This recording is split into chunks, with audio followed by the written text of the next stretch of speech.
My name is Mary Williams, and I'm from Yorktown Heights, New York, and I work at a facility called Arms Acres. It's for drug and alcohol rehab. I work on the women's wing. I've been there over 5 years, but I've spent about 3 years on the women's wing.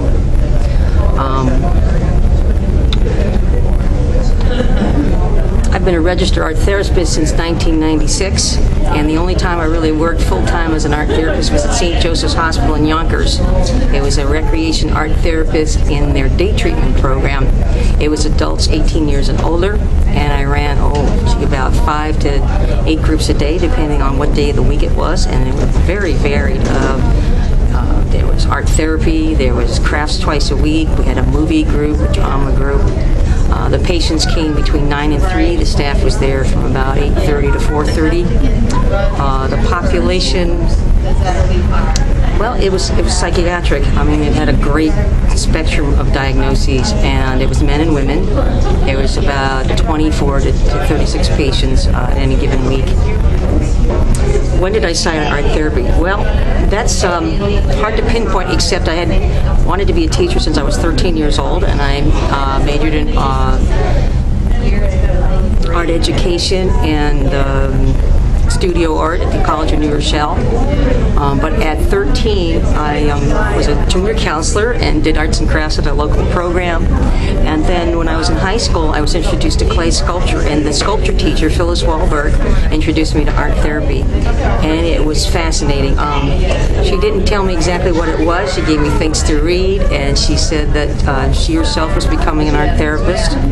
And the interesting circle is that I didn't do it too many years later, but she worked with Raleigh Silver, who did a lot of different projects and developed things in art therapy. So I had this interesting connection to her.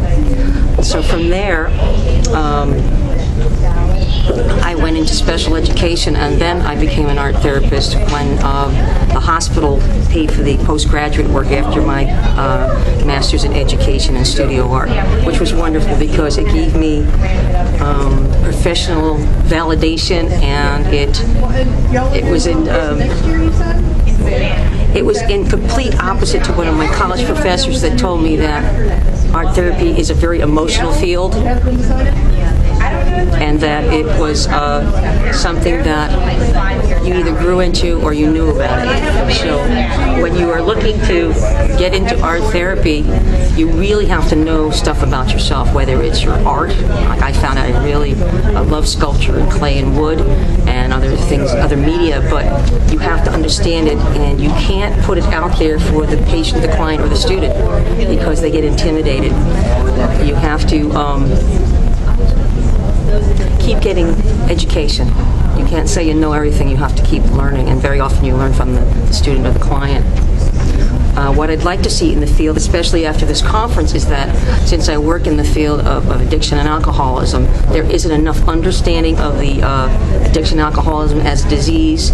And when I was at one of the presentations of somebody from the Armed Forces, that they said there was only 29 therapists there in the Army, and that it's this area of great need for trained people and a better understanding of people that have alcoholism and addiction. What's the best thing?